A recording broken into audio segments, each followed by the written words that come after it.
गुजरात के वलसाड और नवसारी में भारी बारिश के बाद लोगों के घरों में पानी घुस गया। बारिश की वजह से ज्यादातर जो स्कूल हैं उनकी छुट्टियां कर दी गई। बारिश का पानी जमा होने से लोगों को भारी परेशानियां हो रही हैं। अब तक वलसाड में 208 मिलीमीटर बारिश हुई है। पारडी में 181 मिलीमीटर बारिश हो चुकी है। जनक, स्थिति बताएं इस वक्त क्या है वहां पर?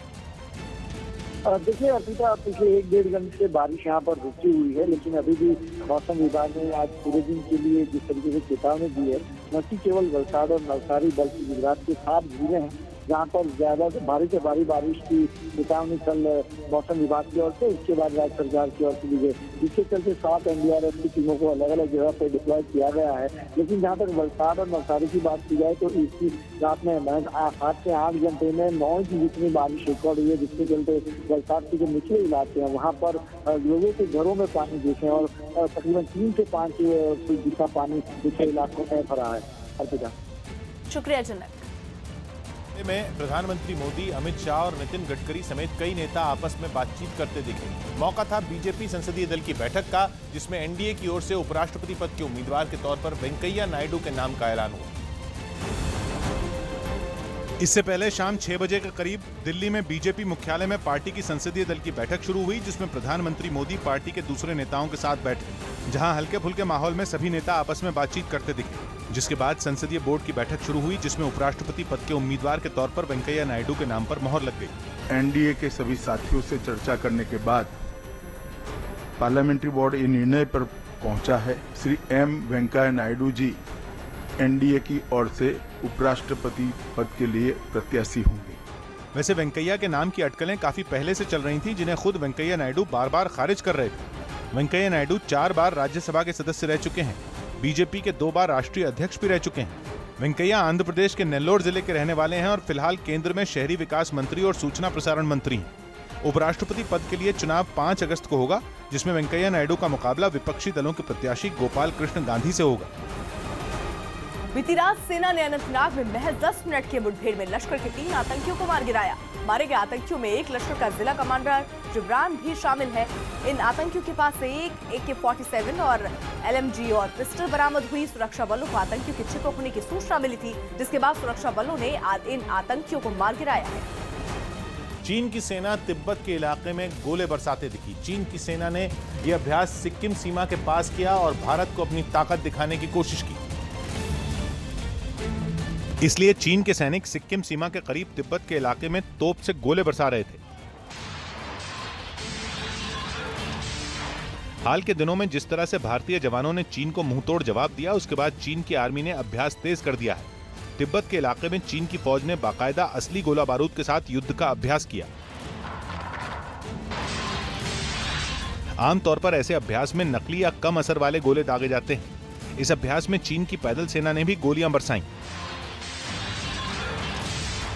इस अभ्यास के बहाने चीन की कोशिश भारत को अपने हथियारों की ताकत दिखाने की थी और चीन इसमें कोई कसर नहीं छोड़ रहा है। चीन के सरकारी चैनल के मुताबिक चीन की सेना ने तिब्बत की पहाड़ी इलाके में 11 घंटे तक लगातार अभ्यास किया। अभ्यास के दौरान चीन की सेना पूरी तरह हमलावर अंदाज में थी। इस अभ्यास में एंटी टैंक ग्रेनेड और मिसाइलों से बंकरों पर हमला करके देखा गया। इसमें चीन की फौज की पर्वतीय ब्रिगेड ने हिस्सा लिया। ये ब्रिगेड ब्रह्मपुत्र नदी के किनारे हमलावर भूमिका में तैनात रहती है। चीन की सेना की आक्रामकता पिछले महीने 16 जून के बाद से बढ़ गई है, क्योंकि भूटान के डोकाला इलाके में चीन की सड़क बनाने का भारत ने विरोध किया था और भारतीय जवानों के कड़े विरोध के बाद सीमा पर गतिरोध शुरू हो गया। भारतीय जवानों की जांबाजी से बौखलाए चीन ने इसके बाद सैनिक अभ्यास की रफ्तार बढ़ा दी। इससे पहले 10 जुलाई को चीनी फौज की तिब्बत मोबाइल कम्युनिकेशन एजेंसी ने लासा में अभ्यास किया था। लासा में हुए अभ्यास में चीन ने युद्ध जैसे हालात के लिए अपनी तकनीकी क्षमताएं परखी थीं। इतना ही नहीं, सीमा पर गतिरोध के दौरान चीन ने अपने टाइप 96 मेन बैटल टैंक का भी परीक्षण तिब्बत इलाके में किया। एक तरफ चीन अपनी ताकत दिखाने में जुटा है, तो दूसरी तरफ भारत में उसकी साजिश का लगातार पर्दाफाश हो रहा है।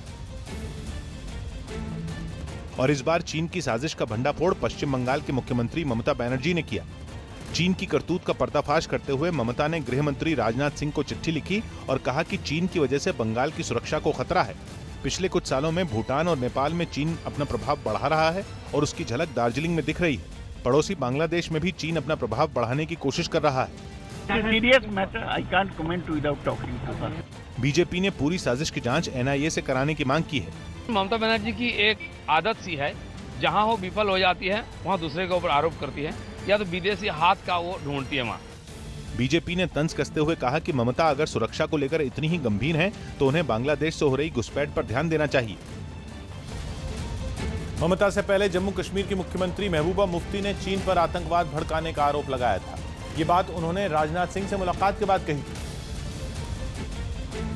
जिसके बाद जम्मू कश्मीर के पूर्व मुख्यमंत्री उमर अब्दुल्ला ने ट्विटर पर पूछा कि जम्मू कश्मीर में बिगड़ती सुरक्षा के पीछे चीन की साजिश पर महबूबा मुफ्ती को विस्तार से बताना चाहिए, खासकर घाटी पर।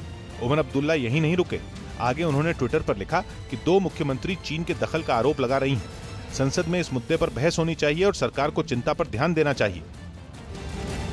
हालांकि चीन के आक्रामक तेवरों के बावजूद भारत संयम के साथ मामले को सुलझाने में जुटा है। डोकाला में जारी गतिरोध पर विदेश मंत्रालय साफ कर चुका है कि वो इसके लिए कूटनीतिक रास्ते का इस्तेमाल कर रहा है। ऐसे में सबकी नजरें राष्ट्रीय सुरक्षा सलाहकार अजीत डोभाल के चीन दौरे पर हैं। डोभाल ब्रिक्स देशों के एनएसए की बैठक में भाग लेने 26 से 28 जुलाई के बीच चीन जा रहे हैं। उम्मीद है कि उनकी इस यात्रा से सिक्किम में जारी गतिरोध सुलझाने के लिए रास्ता बन सकेगा।